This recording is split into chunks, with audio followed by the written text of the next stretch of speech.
আলহামদুলিল্লাহ, আজকের খুতবার যে বিষয় নির্ধারণ করেছি, আমি যে বিষয়গুলো মূলত আপনাদের সামনে উপস্থাপন করছি, যে মানুষ যেহেতু দুনিয়ামুখী বেশিরভাগ মানুষ এখন, এজন্য আমি আমার বক্তব্যে আল্লাহ এবং আল্লাহ রসুলের হাদিস দ্বারা আখেরাতমুখী করার জন্য আপনাদেরকে আমি সর্বদাই উপদেশ দিয়ে যাচ্ছি। এবং এই প্রসঙ্গে আজকে যে বিষয়টি নির্ধারণ করেছি সেটি হলো যে ভালো কাজের উপকারিতা। ভালো কাজ করলে আমাদের কি উপকার আসবে, আমরা এর কি প্রতিদান পাব, এ প্রসঙ্গে প্রায় 15টি আয়াত আমি এই বিষয়ের উপরে লিপিবদ্ধ করেছি এবং রাসূলুল্লাহ সাল্লাল্লাহু আলাইহি ওয়াসাল্লামের বাণী হতে কয়েকটি হাদিস আমি লিখেছি এবং এই সংক্ষিপ্ত সময়ের মধ্যে ইনশাআল্লাহ আমার বিষয়টিকে আমি ফুটিয়ে তোলার চেষ্টা করব। ওমা তাওফীকি ইল্লা বিল্লাহ। আপনারা জানেন যে আল্লাহ তাআলা দুই শ্রেণীর মানুষকে আল্লাহ সৃষ্টি করেছেন, এক মোমেন এবং কাফের। মোমেনদের কাজ হলো আল্লাহ এবং আল্লাহ রসুলের নির্দেশাবলী পালন করা এবং যেগুলো নিষেধাবলী জিনিস সেগুলো হলো পরিহার করা। এরাই হলো সংক্ষিপ্ত আকারে মোমেন। এবং কাফের যারা আল্লাহ এবং আল্লাহ রসুলের বিধানকে যারা মানে না, যারা নিজের খেয়াল খুশি মতো চলাফেরা করে, তারাই হলো কাফের। সুতরাং মোমেনদের তো অবশ্যই উপকার আছে এবং তাদের জন্য সুসংবাদ রয়েছে। এই সুসংবাদ আল্লাহ তাআলা কীভাবে দিচ্ছেন প্রথমেই শুরু করি। আমি আর ওই ভূমিকা দীর্ঘায়িত করতে চাচ্ছি না, সরাসরি আয়াতে আমি চলে যাচ্ছি। আল্লাহ তাআলা সূরা বাইয়িনাতের আয়াত আপনাদের জানা আছে যে ইন্নাল্লাযীনা আমানু ওয়া আমিলুস সালিহাতি উলাইকা হুম খায়রুল বারিয়াহ। বলছে নিশ্চয় যারা ঈমানদার এবং যারা সৎকর্মশীল এরা কারা? বলছে এরাই হচ্ছে আল্লাহর সৃষ্টির সেরা। তাহলে আল্লাহর সৃষ্টি তো অসংখ্য সৃষ্টিকুল আছে, তার মধ্যে সর্বশ্রেষ্ঠ সৃষ্টির সেরা হচ্ছে কি? যারা মোমেন এবং যারা সৎকর্মশীল, যারা কি করেছে? ভালো কাজ করে, সর্বদাই ভালো কাজে কি করে? তাদের এই জীবনটা, তাদের অর্থ যা কিছু আল্লাহর পথে তারা কি করে? ব্যয় করে এবং ভালো কাজ করার চেষ্টা করে, মানুষের সাথে সুন্দর আচরণ করে, ব্যবহার করে, ফকির মিসকিনের প্রতি তারা কি করে? সব সময় সদয় থাকে, তাদেরকে সার্বিক সহযোগিতা করে এবং প্রতিবেশীর সাথে তারা কি করে? সুন্দর আচরণ করে, মানুষের সাথে ভদ্রতা বজায় রাখে এবং সব সময় কোমল হৃদয়ের মানুষ। এই ধরনের মানুষের ব্যাপারে আল্লাহ রসুল সাল্লাল্লাহু আলাইহি সাল্লাম অসংখ্য হাদিস কি করেছেন? বর্ণনা করে গেছেন এবং বলেছেন যে যাদের অন্তর কি কোমল হৃদয়ের, যাদের ভাষা সরল সহজ, যাদের ভিতরে কোনো কঠোরতা নেই, বলছে এরাই হলো জান্নাতের লোক, এরাই হলো জান্নাতবাসী। এভাবে অনেক হাদিস এসেছে। তো যেটি সূরা বাইয়িনাতের যে 7 নম্বর আয়াতটি আমি তেলাওয়াত করলাম, সেটি হলো যারা ঈমানদার এবং যারা সৎকর্মশীল তারাই হচ্ছে কি? সৃষ্টির সেরা। এখন আমাদের মধ্যে যারা ঈমানদার তো অবশ্যই আছেন এবং যারা সৎ কাজ করতেছেন, এই সৎ কাজের কারণে আল্লাহ তাআলা এদেরকে সৃষ্টির সেরা হিসাবে তিনি কি করেছেন? আখ্যায়িত করেছেন। এরপরে আল্লাহ তাআলা বলতেছেন যে তারাই সফলতা লাভ করবে। কারা? এই সমস্ত মোমেন এবং যারা সৎকর্মশীল, তারাই কী করবে? তারাই হচ্ছে সফলতা অর্জন করবে। এ প্রসঙ্গে অনেক আয়াত আছে। দ্বিতীয় আয়াতটি যেটি সেটা হচ্ছে আল্লাহ তাআলা বলছেন ফাআম্মা মান তাবা ওয়া আমানা ওয়া আমিলা সালিহান ফাআসা আন ইয়াকুনা মিনাল মুফলিহিন। আল্লাহ তাআলা বলতেছেন মানুষ পাপী, পাপ হতেই পারে, পাপ মানুষের দ্বারা হতেই পারে। তো আল্লাহ তাআলা বলছেন পাপ করার পরে যে ব্যক্তি কী করে? আল্লাহর নিকটে তোবা করে, তো আল্লাহ তাআলা কী করেন? তার তোবা কবুল করেন। যদি মানুষের হক নষ্ট করে না থাকে, তাহলে হক নষ্ট করে থাকলে অবশ্যই তাকে হক তার নিকটে পৌঁছাতে হবে। হকের দায়িত্ব কিন্তু আল্লাহ তাআলার না, হকের দায়িত্ব হলো মানুষের। মানুষ যদি কারো হক নষ্ট করে থাকে তাহলে তার হক তাকে পৌঁছে দিতে হবে, অথবা না পারলে তার কাছ থেকে ক্ষমা নিতে হবে। এটাই হলো কি? হুকুকুল ইবাদ, এটা হলো বান্দার হক।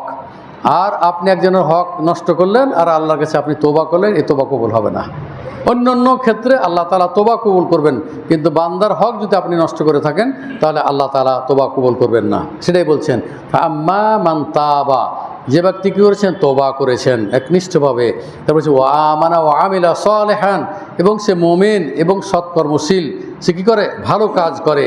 বলছে ফাসা আইয়াকুনা মিনাল মুফলিহিন, আশা করা যায় তিনি সফল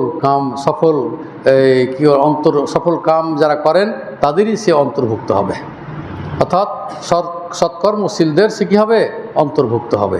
তো এখান থেকে বোঝা গেল যে ব্যক্তি পাপ করার পরে আল্লাহর নিকটে তওবা করে, এবং কি করে, সৎ কাজ করে, আশা করা যায় সে সৎকর্মশীলদের অন্তর্ভুক্ত হবে। এটি হলো আল্লাহ তাআলার বাণী, সূরা কাসাসের 67 নম্বর আয়াত। এরপরে আল্লাহ তাআলা বলতেছেন যে সৎকর্ম প্রকৃত সম্মান এবং মর্যাদা কী করে বৃদ্ধি করে, সম্মান এবং কি মর্যাদা বৃদ্ধি করে। এই প্রসঙ্গে দেখুন যে যদি বলে যে মান কানা ইউরিদুল ইজ্জাতা, যে ব্যক্তি নিজের সম্মান অর্জন করতে চায়, সম্মান যদি লাভ করতে চায়, নিজকে যে সম্মানিত মনে করে, তাহলে তার জেনে রাখা উচিত ফালিল্লাহিল ইজ্জাতু জামিআ, সমস্ত মান সম্মান মর্যাদা কার নিকটে রয়েছে, আল্লাহর নিকটে। যাকে ইচ্ছা আল্লাহ তাকে মর্যাদাশীল করবেন, যাকে ইচ্ছা আল্লাহ তাআলা কি তাকে অপমানিত করবেন, অপদস্থ করবেন। তাহলে এই যে সম্মান মর্যাদা কার হাতে, একমাত্র লিল্লাহি সুবহানাহু ওয়া তাআলার হাতে। সেটাই বলতেছেন যে মান কানা ইউরিদুল ইজ্জাতা, যে ব্যক্তি সম্মান লাভ করতে চায়, ফালিল্লাহিল ইজ্জাতু জামিআ, তুমি জেনে রাখো বা জেনে রাখা উচিত যে সমস্ত মান সম্মান মর্যাদা আল্লাহর নিকটেই আছে। সুতরাং আল্লাহ যাকে ইচ্ছা তাকে সম্মানিত করবেন, যাকে ইচ্ছা তিনি অপমানিত করবেন। যদি সৎকর্মশীল হয় তাহলে আল্লাহ তাআলা অবশ্যই তাকে সম্মানিত করবেন, আর যদি অসৎকর্মশীল হয় তাহলে আল্লাহ তাআলা তাকে অপদস্থ অপমান করবেন। এটি আপনার সূরা ফাতিরের 10 নম্বর আয়াত। এরপরে আমরা যে ভালো কাজগুলি করে থাকি, আমরা যে সমস্ত বাক্যগুলো উচ্চারণ করে থাকি, আল্লাহ তাআলার নিকটে সেগুলো কিন্তু পৌঁছে যায়। আল্লাহ তাআলা বলছে ইলাইহি ইয়াসআদুল কালিমুত তাইয়্যিব, উত্তম বাক্যসমূহ, ভালো কথা আল্লাহর নিকটে চলে যায়, আল্লাহর নিকটে পৌঁছে দেয়, এবং সৎ আমলেই সেটা কী করে পৌঁছে দেয়। আপনি যদি সৎ আমল করেন তাহলে এই যে ভালো কথাগুলো, এই সৎ আমল কী করে, আল্লাহর নিকটে পৌঁছে দেয়। ওয়াল আমালু সালেহ ইয়ারফাউহু, আর সৎ কাজই কী করে, আল্লাহর নিকটে এই যে আপনি যে সমস্ত ভালো কথা বলেন, ভালো কাজ করেন, সেগুলো এই সৎ আমলের মাধ্যমে সেগুলো কি আল্লাহর নিকটে পৌঁছে দেয়, এই সৎ কাজই পৌঁছে দেয়। এটি আপনারা সূরা ফাতিরের 10 নম্বর আয়াত আপনারা পড়ে দেখুন, কত পদমর্যাদা সৎকর্মশীলদের জন্য, এবং যারা ভালো কাজ করে, যারা মানুষের উপকার করে। আল্লাহ রাসূল বলছেন খায়রুন নাস আনফাউহুম লিন-নাস, বলছে মানুষের মধ্যে সর্বোত্তম ওই ব্যক্তি যে ব্যক্তি কী করে, মানুষের খালি উপকারী করে, স্বার্থ ছাড়ায়। এখন ভোটে দাঁড়াচ্ছে, এখন থেকেই ভোটেরই শুরু হয়ে গেছে। কালকে আমার একজন জামাই এসেছিল, বলছে যে আমাদের ওখানে এমন হাঁসের গোস্ত খাওয়াচ্ছে আর এই খাওয়াচ্ছে, এখন কোনো ভোটের খবরই নেই, ভোটের কোনো খবরই নেই। এখন ভোটে দাঁড়াবে, এখন থেকে যে বলছে হাঁসের গোস্ত খাওয়াচ্ছে, গরুর গোস্ত খাওয়াচ্ছে, আর দাওয়াতের পর দাওয়াত চলছে। কোনো কাজে লাগবে না এগুলো, 2 পয়সাও দাম নাই। এগুলো নিজের স্বার্থের জন্য, নিজের কি করার জন্য, নিজকে প্রতিষ্ঠিত করার জন্য, নিজকে নেতা তৈরি করার জন্য। আর যে নিজে নেতা হতে চায়, বলছে আল্লাহর পক্ষ থেকে কোনো সাহায্য আসবে না, আল্লাহর পক্ষ থেকে কোনো সাহায্য আসবে না। তাহলে মানুষ দেখুন দুনিয়াদারি এবং দুনিয়া লোভীর কারণে এই ধরনের কাজে মানুষ এখন থেকে লিপ্ত হয়ে গেছে। ভোট কখন হবে আল্লাহ ভালো জানার, এখন থেকে মনে করেন শুরু হয়ে গেছে। কি বলবেন, আপনি আছেন কোথায়, আমি আছি কোথায়? সৎ কাজ বলছি, সৎ কাজের উপদেশ দিচ্ছি, কিন্তু গেছি কোথায়, আমরা কোন পথে আমরা যাচ্ছি, এটি আপনারাও খেয়াল করবেন এবং লক্ষ্য করবেন। এগুলো থেকে বেঁচে থাকার আপনারা চেষ্টা করুন। এ ধরনের দাওয়াত আপনারা খেতে যাবেন, এগুলো স্বার্থপর দাওয়াত। এই সমস্ত দাওয়াতে সহায়তা করবে না, পাপ কাজে সহায়তা করা। আল্লাহ তাআলা বলছেন তাআওয়ানু আলাল বিররি ওয়াত তাকওয়া ওয়ালা তাআওয়ানু আলাল ইসমি ওয়াল উদওয়ান, তোমরা ভালো এবং সৎ কাজে, পুণ্যের কাজে পরস্পরকে সহায়তা করো, পাপ এবং সীমা লঙ্ঘন কাজে তোমরা পরস্পর কী করে না, সহায়তা করে না। এটা আল্লাহ তাআলারই বাণী, সূরা মায়েদার 2 নম্বর আয়াত। এখানে আল্লাহ তাআলা যেটা বলতেছেন যে এখানে নারী পুরুষ এখানে আছে, অনেক নারী আছে, এই তাফসিরেও কিন্তু মহিলারা আছে। এখানে তারাও তো সৎকর্মশীল, তারা তো ভালো কাজ করে, আপনারা ভালো কাজ করেন। এই প্রসঙ্গে বলা হচ্ছে যে মোমেন নারী এবং পুরুষ এরা যে সৎকর্ম করেছে এদের যে উপকার, এদের যে পুরস্কার তারা কিন্তু সমানভাবে পাবে। পুরুষ যেমন ভালো কাজ করলে তার কি মানে সে যেমন মর্যাদা লাভ করবে, নারীরাও ভালো কাজ করলে তারাও কি মর্যাদা লাভ করবে। এ ব্যাপারে আল্লাহ তাআলা বলতেছেন যে সৎকর্ম যারা কর্মশীল পুরুষ বা নারী, তাদের পুরস্কারের ক্ষেত্রে নারী পুরুষ কিন্তু সবাই সমান। এর ভালো কাজ যদি কোনো নারী করে সেও পুরস্কার পাবে, যদি পুরুষ মানুষ ভালো কাজ করে সেও কি পুরস্কার পাবে। আল্লাহ তাআলা লিপিবদ্ধ করে দিয়েছেন, আল্লাহ তাআলা নিজের বাণী তিনি বলতেছেন যে ওয়ামান আমিলা সালিহান মিন যাকারিন আও উনসা ওয়া হুয়া মুমিন ফাউলাইকা ইয়াদখুলুনাল জান্নাহ ওয়া ইউরযাকুনা ফিহা বিগাইরি হিসাব। আল্লাহ তাআলা বলতেছেন যে নারী পুরুষ মুমিন তারা যদি ভালো কাজ করে তাহলে তারা জান্নাতে যাবে, ইয়াদখুলুনাল জান্নাহ, তারা জান্নাতে যাবে, ওয়া ইউরযাকুনা ফিহা বিগাইরি হিসাব, এবং অসংখ্য রিজিকের ব্যবস্থা আল্লাহ তাআলা নারী এবং পুরুষ সকল যারা সৎকর্মশীল আল্লাহ তাআলা কী করবেন, প্রদান করবেন। তাহলে দেখুন, তাহলে নারীরা যদি ভালো কাজ করে তাহলেও কি তারা সে কি নেকির কাজ মানে পুরস্কার পাবে। এখন আবু সুফিয়ান, আপনারা জানেন যে আবু সুফিয়ান সবচেয়ে বড় শত্রু ছিল রাসূলুল্লাহ সাল্লাল্লাহু আলাইহি ওয়াসাল্লাম, এবং পরে মুসলিম হয়ে মিত্র হয়ে গিয়েছিলেন আবু সুফিয়ান। তা আবু সুফিয়ানের স্ত্রী হিন্দা, তিনি একদিন আল্লাহ রসুল সাল্লাল্লাহু আলাইহি ওয়াসাল্লামের নিকট আসেন। আসার পরে তিনি বলছেন যে ইন্না আবা সুফিয়ান রাজুলুন শাহীহুন, বলা হচ্ছে যে আবু সুফিয়ান অত্যন্ত বখিল মানুষ, খুবই কৃপণ। বলছে আমাকে যা দেয় সেটা আমার জন্য যথেষ্ট হয় না, এবং আমার ছেলে মেয়ে আছে তাদেরকেও সে পুরোপুরি সংসারের জন্য যে খরচটা সেটাও সে দেয় না। তখন আমি করি কি, আমি তার সম্পদ থেকে তাকে না জানিয়ে আখাযতু মিনহু ওয়া হুয়া লা ইয়ালাম, বলছে আমি না জানিয়ে কি করি, আমি সেগুলো আমার জন্য যতটুকু সংসারের দরকার, ছেলে মেয়েদের জন্য যতটুকু দরকার আমি সেটা করি তাকে না জানিয়ে, মানে স্বামীকে না জানিয়ে। তো আল্লাহ রসুল সাল্লাল্লাহু আলাইহি সাল্লাম বললেন যে তোমার জন্য এবং তোমার এই ছেলে মেয়েদের জন্য যা প্রয়োজন স্বামীর বিনা অনুমতিতে বিল মারুফ তুমি যতটুকু প্রয়োজন ততটুকু তুমি কি করবে, এই ব্যয় করবে। তাহলে এখানে অনুমতি পাওয়া গেল। স্বামী যদি বখিল হয়, আছে না অনেক স্বামী অত্যন্ত কৃপণ, মানে একদিন বলেছি যে আমার এই শ্বশুর গোষ্ঠীকে আত্মীয়, তার ব্যাপারে শুনেছি, এমনই ধনী মানুষ যে 1400-1500 মণ করে ধান পায়। তো ওই গোলা তো আপনার বুঝেন মনে হয়, ওই গোলাতে করে ধান রেখে দাগ দিয়ে রাখে, এইভাবে একটা দাগ দিয়ে রাখে, এই ধান যদি কেউ বের করে নেয় তাহলে যে ধরা খেয়ে যাবে, মানে ওই দাগের নিচে ধান হয় তাহলে কি ধরা খেয়ে যাবে। তখন এরাও কিন্তু ওরকমই, ওই যে ছেলে মেয়েদের খরচ তো দেয় না, ছেলেকে পড়াচ্ছে তারাও টাকা দেয় না, মানে আল্লাহ তাআলা এমনই বখিল করেছে যে বলার মতো নয়। তো এরাও বুদ্ধি করলো যে কোন জায়গাতে ওই গোলাতে দাগ দেয়, দেখলো যে হ্যাঁ এক জায়গায় এই যে ঢেরা পাখি বলে যে হয় ক্রস চিহ্ন যেটা, এরকম দাগ দেওয়া আছে, তখন ওইটাকে মিটিয়ে দিয়ে ধান বের করে ধান বিক্রি করে, আর তখন ওই জায়গায় তখন ওরাও কি ওই চিহ্ন দিয়ে দেয়।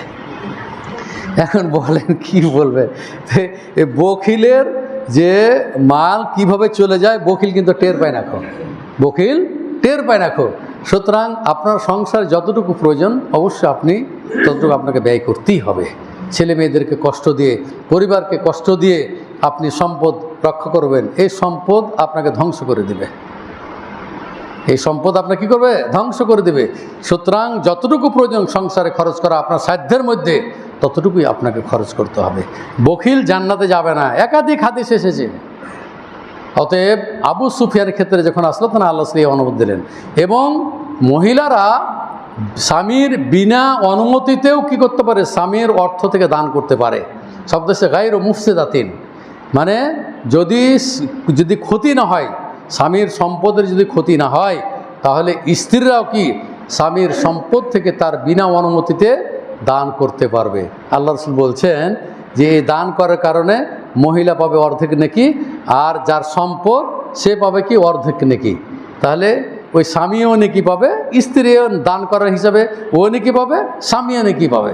তবে কি যে স্বামীর কিন্তু কি ক্ষতি করা যাবে না, এবং ব্যাপক হারে তার সম্পদ নষ্ট করা যাবে না, যতটুকু প্রয়োজন ততটুকুই সে করবে আর কি। তবে স্বামীর অনুমতি নিয়ে করাটাই সবচেয়ে ভালো। আর ওরকম না হয় যে বখিল স্বামী হয়, তাহলে এক্ষেত্রে কি আছে, শরীয়তে জায়েজ আছে। স্বামী স্ত্রী প্রয়োজন মতো খরচ করতে পারে, প্রয়োজন মতো কী করতে পারে, ব্যয় করতে পারে। এরপরে আল্লাহ তাআলা বলতেছেন যে ওয়াল্লাযীনা আমানু ওয়া আমিলুস সালিহাতি লাহুম মাগফিরাতুন ওয়া আজরুন কাবীর, যারা মুমিন এবং যারা সৎকর্মশীল, আল্লাহ তাআলা বলছে লাহুম মাগফিরাতুন, আল্লাহ তাআলা তাদেরকে ক্ষমা করে দেবেন। আল্লাহ তাআলা কী করবেন, তাদেরকে ক্ষমা করে দেবেন। ওয়া আজরুন কাবীর, এবং মহা পুরস্কারে কী করবেন, পুরস্কৃত করবেন। মহা পুরস্কারে কী করবেন, পুরস্কৃত করবেন। তো দেখুন তাহলে সৎকর্মশীলদের যে কত রকমের আয়াত, বিভিন্ন রকমের আয়াত এবং হাদিস এসেছে যেগুলো আপনাকে আখেরাতমুখী করবে। এই সমস্ত হাদিস এবং কোরআন শোনার পরে আপনাকে আল্লাহ তাআলা আখেরাতমুখী করবেন। দোয়া করে আপনাদের জন্য যে আপনারা সকলেই সৎকর্মশীল হওয়ার আল্লাহ যেন আপনাদের সকলকে যেন কী করেন, তৌফিক দান করেন। এরপরে যেটি আসলো যে সৎকর্ম যে কী করে মানুষের পাপ রাশিকে মিটিয়ে দেয়, পাপ রাশিকে মিটিয়ে দেয়।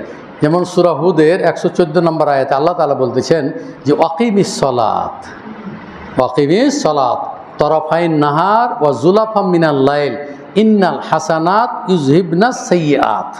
সূরা হুদের 114 নম্বর আয়াত আল্লাহ তাআলা বলতেছেন যে তোমরা এই দিনের দুই প্রান্তে এবং প্রভাতের প্রথম অংশে তোমরা কি করো, সালাত আদায় করো। তার মানে 5 ওয়াক্ত সালাত, 5 ওয়াক্ত সালাত তোমরা আদায় করো। তাহলে এই সালাতের মাধ্যমেই আল্লাহ তাআলা বলতেছেন এই যে ভালো কাজ করলেন, সৎ কাজ করলেন, সৎ আমল করলেন, আল্লাহ তাআলা বলতেছেন ইন্নাল হাসানাত ইউযহিবনাস সাইয়্যাত। বলা হচ্ছে এই যে ভালো কাজগুলি করলেন, এই ভালো কাজের মাধ্যমেই কি করলো, আপনি যে পাপগুলো করেছেন এই পাপগুলোকে মিটিয়ে দিল। তাহলে আল্লাহ কত বড় ক্ষমাশীল, দেখুন কত বড় দয়ালু, কত বড় মেহেরবান। তাহলে আমরা আমাদের জীবদ্দশায় অনেক কিছু করি, কিন্তু কিছু অংশ হলেও আল্লাহর পথ থেকে আপনারা বিচ্যুত হবেন না। আল্লাহর পথে দান করা থেকে কোনো সময় আপনার পিছপা হবেন না। যতটুকু সম্ভব আপনারা দান করতেই থাকবেন। দান করলে দান আপনার বৃথা যাবে না। আমি প্রত্যেক জুমাতেই বলি ভালো কাজের অভাব না, আপনার ভালো কাজ করতেছেন। এই যে ফকির মিসকিনগুলো সামনে বসে আছে, এটাও ভালো কাজ আপনারা দিচ্ছেন, এই পয়সাটা কিন্তু আপনার কাজে লাগবে, এটাও হলো সৎ আমল। এবং মসজিদে যে কোটাতে আপনার টাকা দিচ্ছেন, প্রত্যেকবার টাকা চাই, কী জন্য আমি টাকা চাই, টাকা চাওয়ার কারণ হচ্ছে আল্লাহ রসুল একটা বড় মানুষ, একজন নাবী এবং রাসূল ঈদের মাঠে খুতবা দেওয়ার পরে মহিলাদের নিকটে গিয়ে ওয়াজা হুন্না, তাদেরকে উপস্থিতকেও বক্তৃতা দিয়েছেন, নসিহত করেছেন এবং তাদেরকে দানের কথা বলেছেন। কারণ দানের মাধ্যমে কী হয়, মানুষের পাপ রাশি মোচন হয়ে যায়। দানের মাধ্যমে কবরের কঠিন উত্তপ থেকে, কবর আযাব থেকে করে রক্ষা করে। এই দানের মাধ্যমে, গোপন দানের মাধ্যমে আল্লাহ তাআলার আরশের 7 শ্রেণীর লোক যে ছায়া পাবে, তার মধ্যে দান ছিল কি, সেই ছায়ায় স্থান পাবে। এগুলো হলো কি সৎ কাজ, এগুলো হলো সৎকর্ম, এগুলো আপনার করুন। এবং এগুলো আপনি করছেন কিছু বুঝতে পারছেন না, কিন্তু সূরা আপনার জিলজাল পড়ে দেখুন আল্লাহ তাআলা বলতেছেন ওয়ামাই ইয়ামাল মিসকালা যাররাতিন খাইরান ইয়ারা। বলা হচ্ছে যে অনুপরিমাণ সরিষা দানা সমপরিমাণও যদি আপনি সৎ কাজ করে থাকেন, ইয়ারাহু, সেটা সে দেখতে পাবে। ওয়ামাই ইয়ামাল মিসকালা যাররাতিন শাররান ইয়ারা, আর আপনি অনুপরিমাণ সরিষা সমপরিমাণ যদি আপনি পাপ কাজ করে থাকেন, সেটাও আপনি কিয়ামতের দিন দেখতে পাবেন। তাহলে যেটা করে যাবেন ভালোটা আপনি অবশ্যই দেখতে পাবেন। এবং ভালোর প্রতিদান একমাত্র কি, জান্নাত, একমাত্র কি জান্নাত। এই যে আল্লাহ রাসূল বলছেন যে ইত্তাকুন নারা ওয়ালাউ বিশিক্কি তামারাতিন, বলা হচ্ছে যে এক টুকরো খেজুর দান করে হলেও তুমি জাহান্নাম থেকে বাঁচো। কি জন্য? তাহলে বোঝা গেল যে দানের মাধ্যমে কি মানুষ কি জাহান্নাম থেকে বাঁচতে পারে, জাহান্নাম থেকে বাঁচবে। ওয়াইল্লাম ইয়াজিদ, যদি সেটা সম্ভব যদি না হয়, খেজুর দান করার যদি এক টুকরা খেজুর তার না থাকে, এই সামর্থ্য যদি না থাকে, তো হচ্ছে কালেমাতুন তাইয়্যিবা, তাহলে একটা ভালো কথা বলি মানুষকে, তাহলে বুঝালে ভালো কথার মাধ্যমে কি হয়, জান্নাতে যাওয়া যায়। ভালো কথার মাধ্যমে কি জান্নাত লাভ করা যায়। তো মানুষ হিসেবে চলার চেষ্টা করুন। আপনি মোমেন হিসেবে চলার চেষ্টা করুন। আপনি কোনো সময় আপনার ভিতরে হিংসে, বিদ্বেষ বা গীবত, পরনিন্দা, এগুলো থেকে বাঁচার আপনার চেষ্টা করবেন। গীবত হয়ে যায়, কথায় কিন্তু গীবত হয়ে যায়। মসজিদে সালাত আদায় করে বের হতে একজনের সমালোচনা শুরু করে দিই, এটাও কিন্তু এক প্রকার গীবত হয়ে যায়। তো এগুলো থেকে বাঁচার চেষ্টা করতে হবে। যখন দেখবেন গীবতের পরিচয় চলে যাচ্ছি, তখন কিন্তু আপনি দূরে সরে যাবেন, তখন স্টপ, তখন ওই পর্যন্ত বন্ধ করবেন। হইতে পারে মানুষের ভুল ক্রমে ওটা হইতে পারে, তো ওখান থেকে বাঁচার উপায় হলো যে ওখান থেকে সরে যেতে হবে, না তো ওখানের মধ্যে শেষ করতে হবে যে মনে হয় আমরা গীবতের পরিচয় চলে যাচ্ছি, আস্তাগফিরুল্লাহ ওয়া আতুবু ইলাইহি, আল্লাহর নিকটে ক্ষমা চাচ্ছি এবং আল্লাহর নিকটে তওবা করছি। আল্লাহর কাছে ক্ষমা চাইতে হবে, আল্লাহর কাছে তওবা করতে হবে, আল্লাহর কাছে প্রার্থনা করতে হবে যে ভুল ত্রুটিগুলো যদি তৎক্ষণাৎ আপনি বুঝতে পারেন, তো আল্লাহ হচ্ছে ক্ষমাশীল, তিনি কী করবেন, ক্ষমা করে দেবেন। তো এখানে সূরা হুদের যে আয়াতটি পাঠ করলাম, দেখুন 5 ওয়াক্ত সালাতের আয়াত আগেও বলেছি, এবং যে সমস্ত খারাপ কাজ যদি হয়ে থাকে তাহলে এই ভালো কাজের মাধ্যমে সেগুলোকে আল্লাহ তাআলা কী করেন, পাপগুলোকে মোচন করে দিবেন। যেমন আল্লাহ রাসূল সাল্লাল্লাহু আলাইহি ওয়াসাল্লাম বলছেন, তিরমিজি হাদিস 1987 নম্বর হাদিস, আল্লাহ রাসূল বলছেন, ইত্তাকিল্লাহ হাইসুমা কুনত ওয়া আতবি'is সাইয়্যাতাল হাসানাতা তামহুহা ওয়া খালিকিন নাসা বিখুলুকিন হাসানিন, বিখুলুকিন হাসানিন। আল্লাহ রাসূল সাল্লাল্লাহু আলাইহি ওয়াসাল্লাম বলছেন, ইত্তাকুল্লাহ, আল্লাহকে তোমরা ভয় করো, যেখানে থাকো না, ইত্তাকুল্লাহ হাইসুমা কুন, তুমি যেখানেই থেকো না কেন আল্লাহকে সর্বদাই তুমি ভয় করো, সর্বদাই তুমি কি করো, ভয় করো। তারপরে আল্লাহ রাসূল বলছেন, ইত্তাকিল্লাহ হাইসুমা কুন ওয়া আতবি'is সাইয়্যাতাল হাসানাতা, তোমার দ্বারা যদি কোনো পাপ কাজ হয়ে যায় তাহলে একটি ভালো কাজ করে বসো, একটি ভালো কাজ করো, তামহুহা, এবং তামহুহু, সেই কাজটি কী করে, ওই ভালো কাজটা খারাপ কাজটা কী করে, মিটিয়ে দেয়। এরপর আল্লাহ রাসূল বলছেন, ওয়া খালিকিন নাসা বিখুলুকিন হাসানিন, এবং মানুষের সাথে সর্বদা সদাচরণ করবে, মানুষের সাথে সর্বদা ভালো ব্যবহার করবে, কোনো সময় রাগান্বিত হয়ে কোনো সময় কি অশ্লীল ভাষা প্রয়োগ করা থেকে আপনি নিজকে বাঁচিয়ে রাখার আপনি চেষ্টা করবেন। সবসময় খেয়াল রাখবেন যে আল্লাহ রাসূল যেমন বলছেন যে সাহাবীদেরকে তো গালি, যেমন শিয়ারা গালি দেয়, শিয়ারা সাহাবাদেরকে গালি দেয়, আবু বকরকে, উমরকে এরা গালি দেয় যে এরাই আলীকে বঞ্চিত করেছে এর থেকে, খেলাফত থেকে, নাউযুবিল্লাহ মিন যালিক। এবং তারা ওই সালাত আদায় করে এবং কি করে, তারা লানত করে সালাতের পরে, আবু বকরের উপর অভিশাপ দেয়, উমর রাদিয়াল্লাহু তাআলা আনহুর উপর কি অভিশাপ দেয় তারা। আমাদের ইউনিভার্সিটিতে বহু শিয়া ছাত্র ছিল, কারণ সৌদিদের মধ্যে কিন্তু বহু শিয়া আছে স্টুডেন্ট, তারা কিন্তু ওই যে ইসলামিক যে সাবজেক্টগুলো সেগুলো পড়ে না, এরা পড়বে কুল্লিয়াতুজ জারিয়া, কী বলা হয়, কুল্লিয়াতুত তিব, ডাক্তারি, নাহলে সাইদালে ফার্মাসি, এই জাতীয় জেনারেল শিখে, কুল্লিয়াতুল উলুম, সায়েন্স, এই ধরনের সাবজেক্ট তারা পড়ে, কিন্তু কোনো ইসলামিক সাবজেক্ট ওরা পড়ে না ওখানে। তো এই ছাত্রগুলো, আমার একটাই বেলকুনি ছিল, আমার রুম এটা, পাশের একটা রুম আছে, দেখলাম যেটা শিয়া। তখন ওরা দেখে যে ওই মসজিদে যায় না, তো দেখি সালাত আদায় করে ওখানে যে পাথর রাখে, পাথর উপর সিজদা দেয় ওরা। মানে এদের আকীদা এত খারাপ যেটা বলার মতো নয়। শিয়ারা, আমাদের বাংলাদেশের মুসলমানরা শিয়াদেরকে খুব মানে ভালো চোখে দেখে যে এরাই হলো পাকা মুসলমান, কিন্তু এরা হলো পাকা শত্রু হলো এরা মুসলমানের। এটা আপনারা জানেন, এটা আমরা জানি, হাদিস করে আমরা পড়েছি, জানি, তাদের আকীদার সম্পর্কে আমাদের জানা আছে। যা হোক, আমি যেটা বলতে চাচ্ছি যে মুমিন হলে প্রকৃত আল্লাহ এবং আল্লাহ রসুলের হাদিসকে আপনাকে মানতে হবে এবং সেই অনুযায়ী আপনাকে আমল করতে হবে, আপনার পরিবারকে সেইভাবে কী করতে হবে, গঠন করতে হবে। আমি যেটা বলতে চাচ্ছিলাম যে আপনারা জানেন যে যারা সৎকর্মশীল তাদের জন্য আল্লাহ তাআলা জান্নাতুল ফেরদাউস নির্ধারণ করে গেছেন। আর জান্নাতুল ফেরদাউস আল্লাহ তাআলা বলছেন, যখন তোমরা জান্নাত যখন কামনা করবে, আল্লাহর কাছে চাইবে, তখন জান্নাতুল ফেরদাউসটাই তোমরা কী করে কামনা করিও, যে আল্লাহ তুমি আমাকে জান্নাতুল ফেরদাউস নসিব করিও, জান্নাতুল ফেরদাউস আল্লাহ তুমি আমাকে দান করিও। এই দুয়া আল্লাহ রাসূল করতে বলছেন। আল্লাহ তাআলা দেখেন সূরা এর মধ্যে সূরা কাহফের 107 নম্বর আয়াতে জান্নাতুল ফেরদাউস শব্দটা এসেছে, কিন্তু এখানে যেমন আল্লাহ তাআলা বলতেছেন, ইন্নাল্লাযিনা আমানু ওয়া আমিলুস সালিহাত, বলছে কানাত লাহুম জান্নাতুল ফিরদাউসে নুজুলা, জান্নাতুল ফিরদাউসে নুজুলা, তাদের আপ্যায়নের জন্য, কাদের, যারা সৎকর্মশীল তাদের আপ্যায়নের জন্য আল্লাহ তাআলা তাদেরকে জান্নাতুল ফিরদাউসে কি করবেন, প্রবেশ করাবেন। এটা কিন্তু কোন সূরা কাহফের 107 নম্বর আয়াত। তো এখান থেকে বোঝা গেল যে যারা ঈমানদার, যারা সৎকর্মশীল, আল্লাহ তাআলা তাদেরকে জান্নাতুল ফিরদাউস দান করবেন এবং সেখানে তাদের আপ্যায়নের আল্লাহ তাআলা কী করবেন, ব্যবস্থা করবেন। তাই আসুন মা বোন যারা এখানে এসেছেন, আমরা যারা এসেছি, আপনাদেরকে আমি বারবার দুনিয়া জন্য কল্যাণ চাইতে বলেছেন আল্লাহ তাআলা, কিন্তু দুনিয়াকে পরিত্যাগ করে আখেরাতমুখী হওয়ারই চেষ্টা করুন। বিশেষ করে এই যে দেখা যাচ্ছে যে আমাদের সমবয়স্ক, আমাদের ছোট যারা, তারাও কিন্তু আমাদের সাথীরা কিন্তু অনেক চলে গেলো। একসাথে লেখাপড়া করতাম, চলে গেছে। এই কয়েকদিন আগে আমার থেকে 2 বছর 3 বছর বড় চলে গেলো দুনিয়া থেকে, ব্রেন স্ট্রোক করে। তা আপনার কার কখন মৃত্যু আসবে কেউ বলতে পারবে না।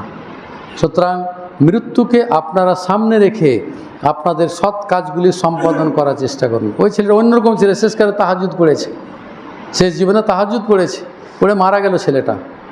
তাও আপনারাও চেষ্টা করুন আখেরাতকে অগ্রাধিকার চেষ্টা, একটু সময় দেন। বিশেষ করে তাহাজ্জুদ গুজার যারা, এদের যে কত বড় ফজিলত আল্লাহ তাআলা দিয়েছেন। এবং যারা জামাত, এশার জামাত, যারা এশার সালাতের জামাতে যারা সালাত আদায় করে এবং ফজরের জামাত যারা পড়ে, আল্লাহ রাসূল সাল্লাল্লাহু আলাইহি সাল্লাম বলছেন যে জামাতে, এশার জামাতে যে কি করে, জামাতে সালাত আদায় করে, সেই জন্য কি অর্ধেক রাত্রি কি করে ইবাদত করলো। এবং যারা ফজরের সালাত আদায় করলো, আল্লাহ রাসূল বলছেন যে বাকি অর্ধেক রাত্রে কি ইবাদত করলো। তার মানে কেউ যদি এশা এবং ফজরের সালাত যদি জামাতের সাথে পড়ে, তাহলে সারা রাত্রি নফল ইবাদতের সমপরিমাণ সে কি নেকি পাবে। এবং শেষ রাত্রিতে উঠে আল্লাহর কাছে হাত উঠিয়ে মোনাজাত করবেন, কাঁদবেন। হাত ওঠার দোয়া আছে, দলিল আছে, 36 কি 37 জায়গাতে হাত উঠিয়ে কী করে দোয়া করার দলিল আছে। আপনি ইচ্ছা মতো সেখানে উঠে আপনি আল্লাহর কাছে কাঁদেন, খালি হাতে আল্লাহ আপনার হাত ফিরিয়ে দিবেন না। সেখানে আপনি, আল্লাহ রাসূল বলছেন, যা চাইবে তাকে তাই দেওয়া হবে, ক্ষমা চাইলে তাকে ক্ষমা করে দেওয়া হবে। এইভাবে এসেছে হাদিসটা, বুখারীর হাদিস। সুতরাং আল্লাহর কাছে কাঁদুন, আল্লাহকে পাওয়ার জন্য চেষ্টা করুন এবং নিজের পাপগুলি মোচন করার চেষ্টা করুন। এবং পরস্পর আপনারা আপনাদের প্রতিবেশীদের সাথে সদাচরণ করুন, ভালোভাবে চলুন। আল্লাহ রাসূল বলছেন যে কোনো ব্যক্তি যখন মৃত্যুবরণ করে, তখন আমাদের দেশে একটা প্রথা আছে যে লোকটি কেমন ছিল, তখন বলছে হ্যাঁ জি ভালো ছিল। তার মধ্যে কি এখানে মিথ্যা সাক্ষী দেওয়া হলো, এটা মিথ্যা সাক্ষী দেওয়া হলো। কারণ ভালো হলে তো ভালোই আলহামদুলিল্লাহ, ভালো না হলে ভালো বলছেন আপনি, তাহলে মিথ্যা সাক্ষী দেওয়া হলো না। তাহলে আল্লাহ রাসূল যে বলছেন, কেউ যদি কি করে 40 জন যদি কি করে বলে যে হ্যাঁ লোকটা ভালো ছিল, অন্য বর্ণনায় এসেছে 3 জনের কথা এসেছে। তো এর মানে কি, যে যদি সৎলোক হয়, ভালো লোক হয়, মানুষ এমনি বলে লোকটা ভালো ছিল, এইটাই সাক্ষী হয়ে যাবে এবং সেই সুপারিশটা কি আমাদের কবুল করা হবে। তো ভালো হওয়ার চেষ্টা করুন, নিজকে ভালো হওয়ার প্রতিষ্ঠিত করার চেষ্টা করুন, আমানতদারি রক্ষা করুন, কোনো সময় মানুষের খেয়ানত করবেন না। আমানত এমনই একটি জিনিস, যে আমানত যদি আপনি খেয়ানত করেন, এর জন্য আপনাকে বলা হয় লাহুম আযাবুন শাদীদ, কিয়ামতের দিন তাকে কঠিন শাস্তি পেতে হবে। অতএব আমানত এমনই একটি জিনিস, আপনার কাছে অর্থ আছে, অর্থ কিন্তু সংরক্ষণ করে আপনাকে রাখবে, একটি পয়সা কিন্তু খরচ করা যাবে না। কালকে একজন ফতোয়া চাচ্ছে আমার কাছে যে হুজুর আমার কাছে মসজিদের টাকা ছিল, তো আমি নিজে থেকে 2000 টাকা খরচ করে দিয়েছি, তো এটা কি করা ঠিক হয়েছে? টাকাটা আমি পরে দিয়ে দেবো। আমি বলছি এটা আপনি খেয়ানত করেছেন। তার কারণ যদি নিতে হয় তাহলে কমিটি আছে, প্রয়োজন হইতে পারে, কমিটি আছে, কমিটির নির্দেশ মোতাবেক, সভাপতির নির্দেশ মোতাবেক, তার অনুমতি সাপেক্ষে আপনাকে কর্জে হাসানা হিসেবে দিতে পারে। কিন্তু আপনি নিজে আপনার টাকা আছে খরচ করে দিলেন, আর বলছে আবার ফতোয়া চাচ্ছে এটা কি ঠিক হলো? কিন্তু নিজেই জানে যে এটা ঠিক হয়নি, তারপরে ফতোয়া চাচ্ছে কি ঠিক হলো?